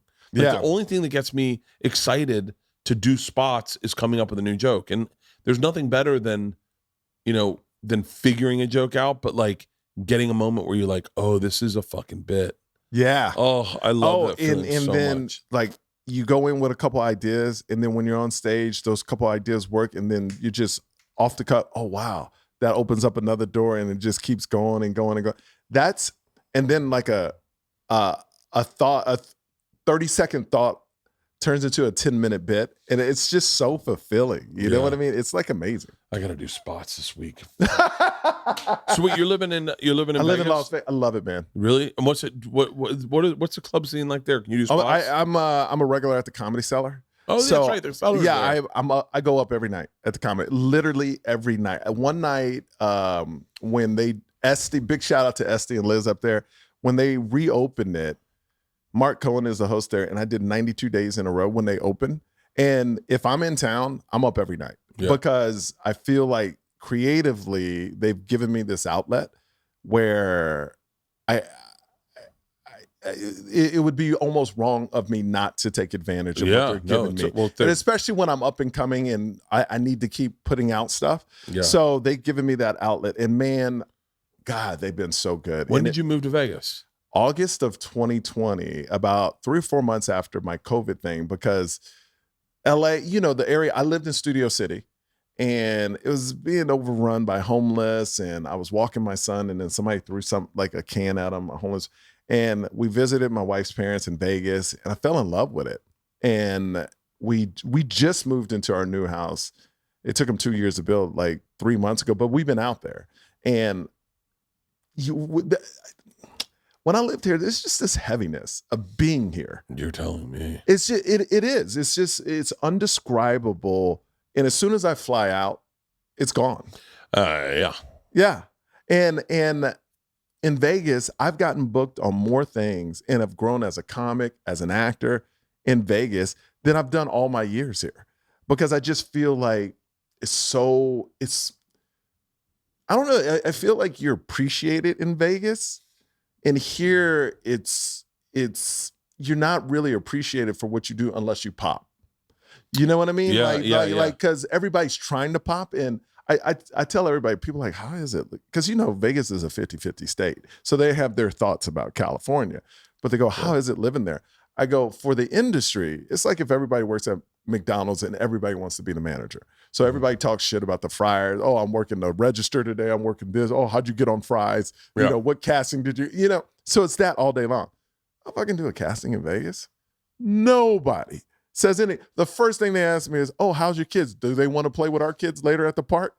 Like, there's no talk of industry. No one, you know, one of the things I noticed when you get out of LA, no one in like, this happens in Georgia. Like we're in Georgia. We used to be in Georgia a lot more, but no one asks what you do for a living. It's like a weird thing. You don't ever ask anyone what you do. Bro. But out here, you ask the first thing you say. What do you do? Dude, I was just killing some time and I was at Aroma, this place in Studio City. Every person that walks through, everybody looks up at the door. Like they're in mid-com, everybody's like this, like literally the whole time. Yeah. And I'm watching people do this. And I'm like, I remember this so well when me and my wife, because everybody's looking for, oh, who's about to walk in? Mm-hmm. How could they, because this is that mentality when you live here. Oh, they're here, you know, or, and then just look, I love the industry, but to hear past 5 tables and they're like, oh, this guy's an executive producer and this guy, I'm like, oh, this is why I moved. Because I don't want to hear it all the time. Like, it's exhausting because it becomes draining. All of your life is you know, it's crazy because I never had any success that I remember of. Like, no one ever really gave a fuck about me. Yeah. Up until, you know, I feel like a few years ago. Yeah. But now so my whole life was always, you know, lived in this like I'm not really important to anyone. So I got comfortable there. Yeah. And then when you become important to people and then you realize, wait, did I just get pitched? Did that guy just pitch me a show? Is he trying to sell me something? Yeah. Like, and you're like, oh, fuck, it makes total sense why Joe leaves. Because you're like, he's the most pitchable person. It's fun. It's fun to have a friend you don't need anything from. It's great. Like, I remember at a time I remember saying I had like a special coming out or something on Showtime. And I was like, and I didn't call Joe because I made the decision to not.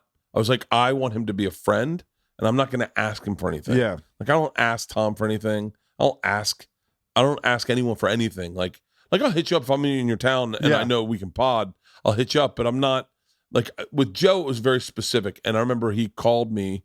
And Joe was Joe at this time?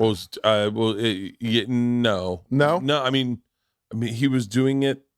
He was doing it in his. He wasn't in his compound. He wasn't in his compound, but he was in the place before his compound. Gotcha. Okay. And not in his house. Okay. And so, and I was like, I know Joe can help with the numbers, but more importantly, I was like, I'm not going to ask him. And I remember him hitting me up and being like, "Hey man, don't you have a special coming out?" And I was like, "Yeah." He was like, "Well, come on the pod. Let's promote it." And I was like, "Okay." And I remember going like, "Dude, that felt so good that I didn't call him. Like I got to go. I'm just, you know." And then we ended up doing the End of the World podcast, and then doing his podcast the next day. But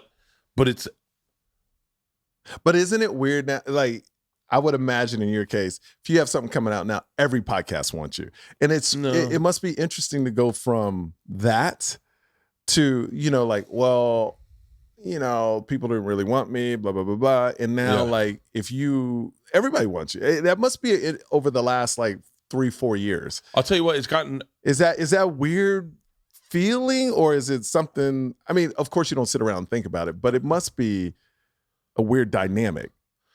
No, I don't know. I might be a little out of touch. Like, I'll tell you what was like the Barstool guys, like KFC Radio and Big Cat, like those two entities were like things I knew of that were on my radar, that when I could come out and they'd be like, "Hey, if you're out in town, let's do a pod." That was like a big deal for me, and I understand that, like, I understand I've been on Joe's podcast is bigger. I get that, but there was like because I liked those guys. That's one thing you wanted. Yeah, like I liked those two shows. Pardon my take, and KFC Radio. Like I liked those shows, so that was a big one. And then like I'm still like there's a really great podcast called Are You Garbage, and I heard about that. And I reached out to them and I was like, "Hey man, I'm going to be in LA, in New York. Would it be cool if I did your podcast?" And they were like, their reaction was like, "Are you fucking crazy?" And I was like, "Uh-oh." They're like, "Of course you can do our podcast." And I was like, "Okay, cool." Because I love getting into a podcast. I love listening to a podcast and being like, "Oh, this is a badass podcast."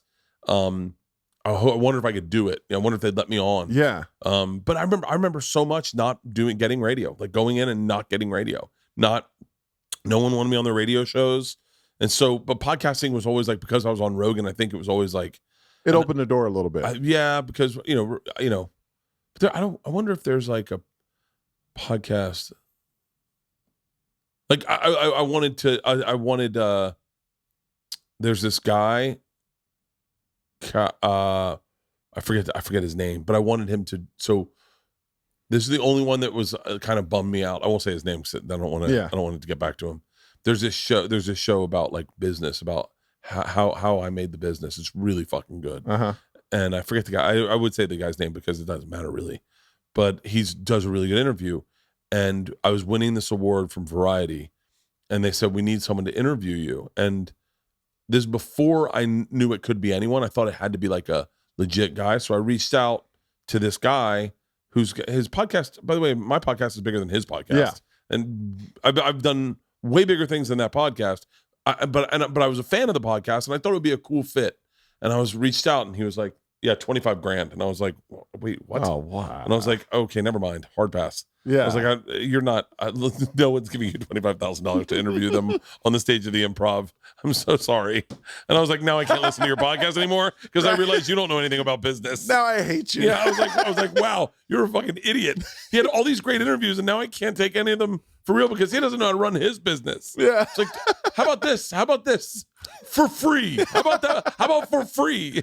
And so, like, I've done so, like, it's fucking mind-blowing that would be his price. Yeah. Because I thought it would be fucking cool. Like, Mark Maron interviewed Terry Gross, and it was fucking awesome. So I thought it'd be a cool moment like that. So I was, like, thinking NPR. No. And then I had my buddy Cowhead do it, and Mike Calta, and it was a fucking awesome interview. And I was like, yeah, what am I talking about? I'm friends with the best interviewers in the fucking world. Like, why would I reach out to this guy on NPR? Because the NPR moniker. I don't know. I wish I remembered the guy's fucking. I love you. You're still fired up about it. I thought it was like such a cool thing. No, you were trying to make a moment. Yeah, and I was like, oh, that'd be cool. I bet no one knows of his podcast, and I listen to it, and I'll bring him up, and it's going to be all industry people in the room. I'm winning an award from Variety, And his whole thing is, how did you build your empire or whatever? How did you build your, and this the whole award I won was for the driving tour. Yeah. So I thought it'd be a cool interview, good opportunity for him. He's like, 25 grand. I was like, bitch. That's ridiculous, man. But see, those, but that's, I don't know if he's from LA, but that's the whole mentality of you need me. Dude, you can't reach out to somebody without them feeling super entitled out there was a guy there. I've had so many shitty interactions with people. It's funny. I think in a weird way, I was worse about, I would have left LA before, if I would have left LA before. There was a period in LA where I was so jaded by like the way I was treated by people. Yeah. People treat you so shitty when you can't do anything for them. And I'm not that guy at all. Yeah. I mean, in the slightest, I'm not that guy. And then to watch it pivot and to watch people realize you could do something for them, and then they show interest. And you're like, and those are the same people that shitted on you, man. Like, you see it all the time. You see it all the time. And that's another reason I got. It's just, look, I remember when Rogan said he was leaving and all these people said they were leaving, and I was like, oh, y'all just don't get it. You know, I mean, you get it, but hey, whatever, good for you. Man, this place is amazing. Like, I was all pro this place. Yeah. And then I got out for a month. I was like, that place fucking sucks. Because normal people don't act like this city. Yeah. They don't. It's just different. Nobody cares. You can go, and this sounds crazy, but you can just get like 50 miles out of this city and things change. Let me tell you, Vegas, I live in a beautiful neighborhood now, guard gated. I mean, it's for kids, like kids all around, 20 minutes from the strip, right? And I live in a 50-50 state. What's 50-50 mean? Where it's 50% Republican, 50% Oh, yeah. So it's kind of like, I was thinking it was a gun law. Oh, no. You know that it's one in open Texas where you, like, if they serve 50% food, you can bring in, you bring your gun in. Yeah, but you hear both sides. And I miss that because you just fall into this total side of this is the way it is because that's what you hear all about. And then you go to other people. When I first moved it, I first drove up to our rent a place. Both sides of me, Trump signs. Like, literally, this is when the election was going on and all this. Yeah. I drive in. So both of them, I go from LA, where everybody thought the same, to driving into my new place. Both of my neighbors, not just Trump fans, hardcore Trump fans. Yeah. Like, they look the part. You know what I mean? There's a certain look. Two of the nicest people I ever met in my life. So sweet, so nice. Not that I necessarily agree with how they think, but they were very nice. You know, like sweet people. You know, and it's here that would have never happened where I would have even been open to talk to them. It's so it opens you up to a lot more because you don't experience. It's very like, if you're just in the industry, that's all you talk to is industry. Over there, nobody's in the industry except if they're performing on the strip. So it's a different type of industry. And everybody just cares about family. And, you know, and it's been so eye-opening and great just to get out. And I've booked more stuff than I ever could imagine. Yeah. I wish when Joe was moving and Tom were moving, the girls were both like. Tom went to Austin too, right? Tom's in Austin too. Wow. Yeah, Tom's in Austin. Tom loves it. Dude, it's great. He loves it. Yeah, I think when your girls are out, would you be open to moving? Or you're here? We have we have a real estate agent looking at properties right now. Oh, nice. So I was thinking about because I'm there once a month and it just sucks to stay in a hotel. Yeah. And I was like, and Dr. Drew's out there once a month. We're all out there once a month. I was talking to Drew about getting a place together. Nice. But I have a real estate. I think we have a real estate agent looking.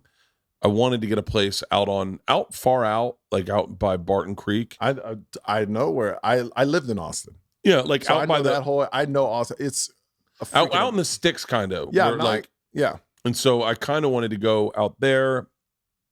But the commute in is terrible if you ever come in. Yeah. You know? It's It's not great. Austin just blew up too. Yeah, Austin's You know, I mean, it's the insane. real estate prices are through the fucking roof. It's insane. I lived there like I mean, I lived there in 1997 through 2001 or 2002, and it was a different ballgame. Like I remember South by Southwest, I believe, was like a day, and they had like 5 or 6 bands or something like that. It was so small. Or it was one of those festivals that are huge now. It was literally done in a day, and it was very small. So times have changed, but I love Austin. I go back all the time.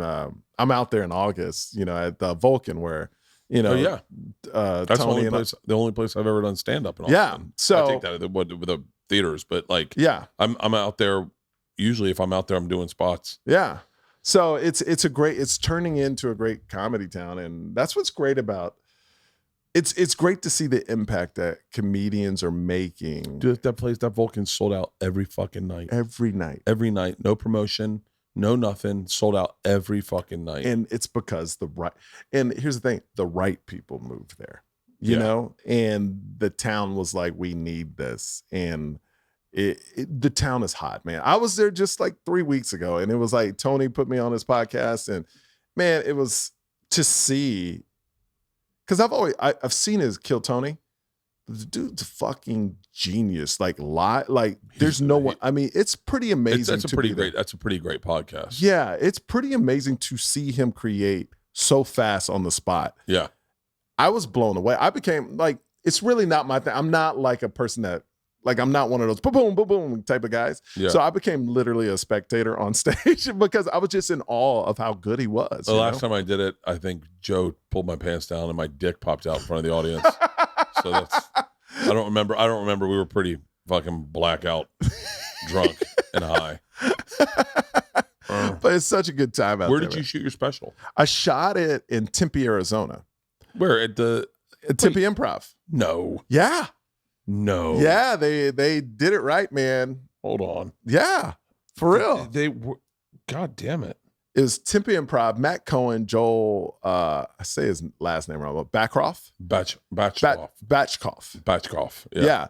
So he, they gave me a great deal on the room. It looks really good, man. Dude, and a first-time direct. 250,000 views, fucking nice. Right, and here's the thing. I'm looking. I'm sorry. Oh, no worries. I'm watching it, but I'm looking to see if I can see that it's a Tempe Improv. No, I didn't look like the Tempe Improv. No, so we shot at the Tempe Improv. They've always been supporters.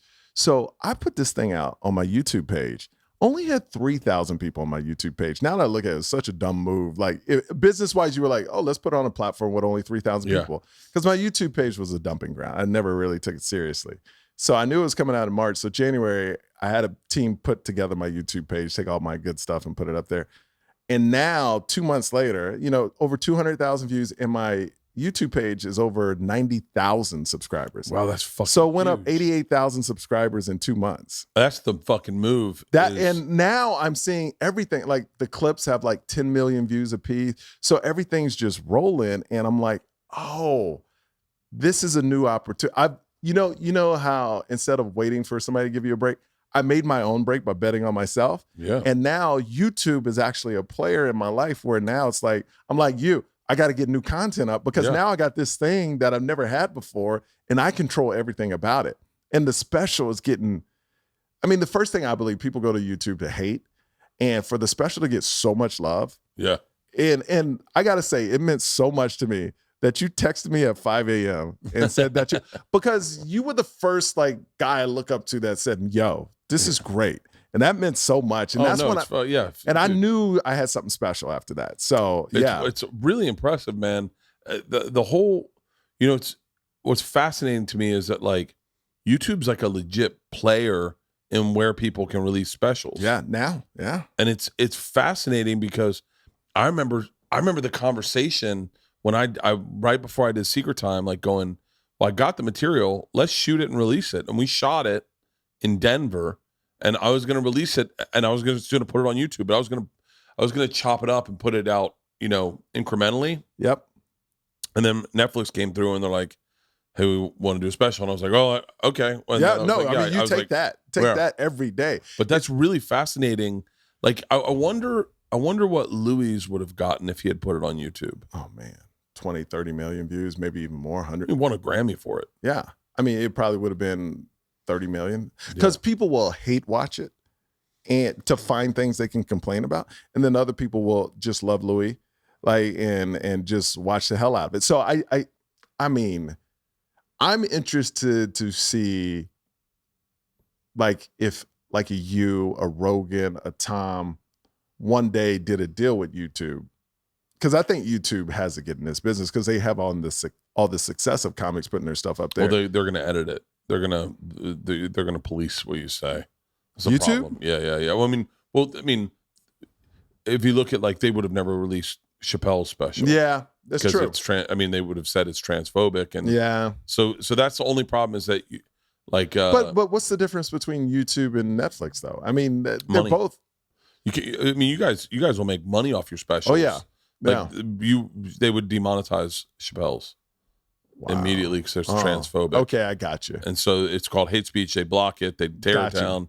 YouTube's pretty. I mean, they kind of have to because you're talking about like a because anybody can watch it and you don't have to pay for it. You're not paying for it. Yeah, right? but more importantly, they get so much content that if they didn't police it somehow, I'm guessing. I mean, I think they over police it. Like I got a strike on me because. A strike on me because I had a video of Isla twerking when she was like 8. And I guess some pervert it triggered them and they were like, hey, like they told me like this is pornographic. It's my daughter in a bathing suit twerking and we're laughing at her trying to twerk. And it turned some pervert on and they pulled it down and gave me a strike on my account. And they're like, no more of this content. Yeah. You know what? I think they get lost in their policing because it's in a weird way, they just have to have rules that they follow or they'll be doing it forever. It's true. Now that you say that, plus Netflix you have to pay for. Yeah. So it's kind of like you're paying into, I can see anything I want, any content I want. Oh yeah. Where YouTube, since it's free, it's a search engine. Yeah. So anybody the whole thing is the special just needs to bring people to your shows. That's all you need. And that's what I learned is like so many people react to YouTube specials.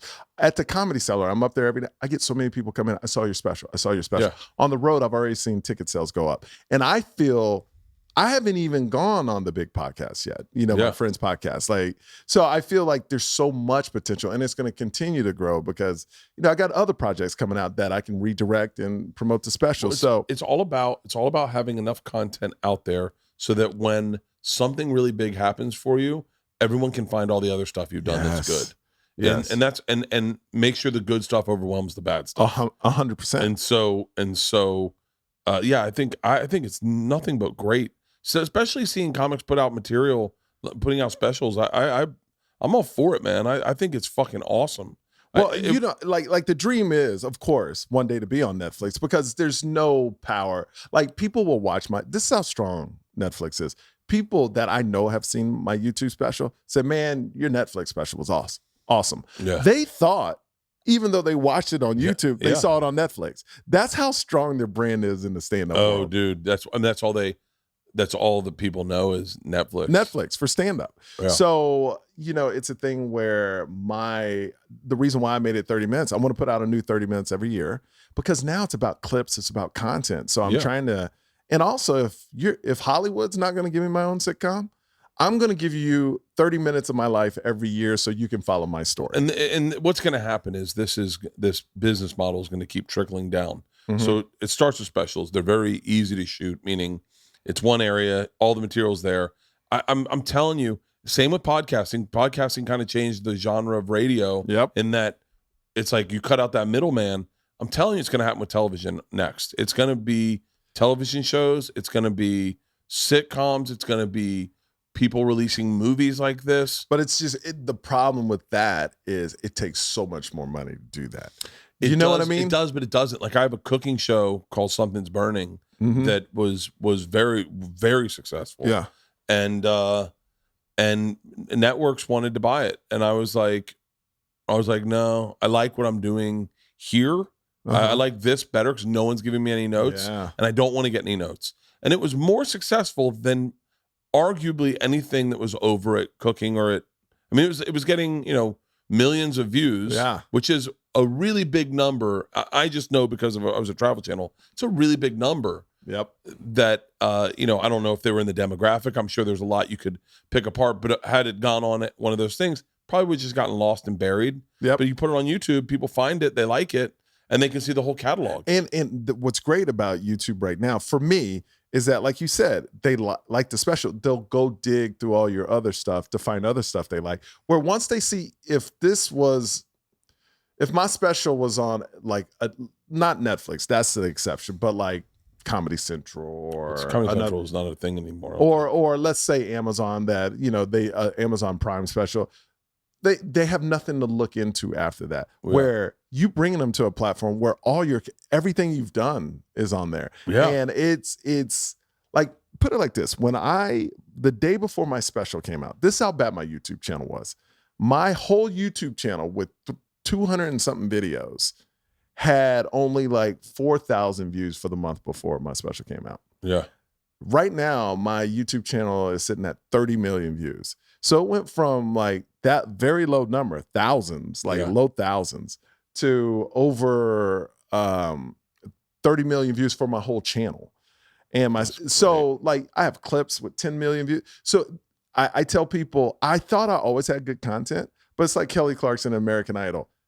She always could sing. She just needed a platform where people could find that out, and then things will take off. So yeah, man. So it's been this is great. You're getting like 4 million views, 7 million views. Yeah. It's fucking crazy. Like, it's happening, man. It's happening. That's fucking that's all you need are those clips to go viral. Yeah. And then all of a sudden everything takes off. Yeah, there's the podcast with my parents. So, what's interesting is YouTube, you'll find algorithms where now YouTube is all about clips. Like TikTok. So those are the things they prioritize now. Now, the next thing I'm trying to do is to figure out what's my thing to keep people watching for like 12 minutes. Because I live next door to two huge YouTubers that make $4 to $6 million a year on YouTube. But they're financial guys, so they give financial advice like 3 or 4 times a week. And they said their videos are between 12 and 14 minutes. So they go, comedy is great, but what do you love and can do 3 or 4 times a week that will keep people captivated for 12 to 14 minutes? So if they want to watch me drink 4 beers. There you go. They probably would, bro. They probably would. So just drink. Guys, we're at 12 minutes. We're almost at 12 minutes. We're almost there.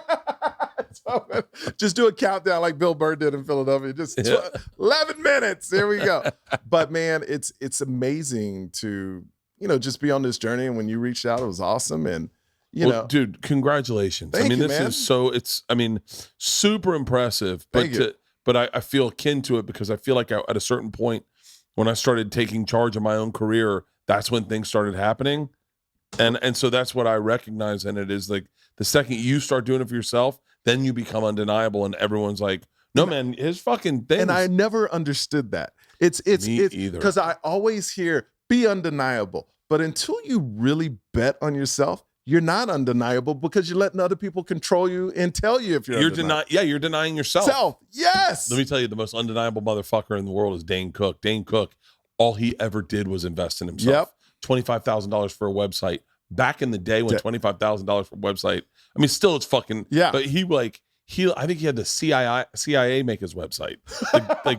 He's always bet on himself. And that's the thing. I always was, I was like, what is missing? Because you always, if you're aggressive, what's missing? Yeah. And then I go, and then Joe, I remember he goes, you got to bet on yourself. Do it yourself. Don't wait for feedback. Don't even send it out. You want to put it out. I wanted to put it out March 17th, 2 years after I got out of hospital on the same day I went in. This is the day. It's magic for me. And I don't want to be told that I'm not good enough or I'm not this. And I was like, fuck it, I'm going to do it. And now to see, like it has 200,000 views. It'll probably do 1 million in a year.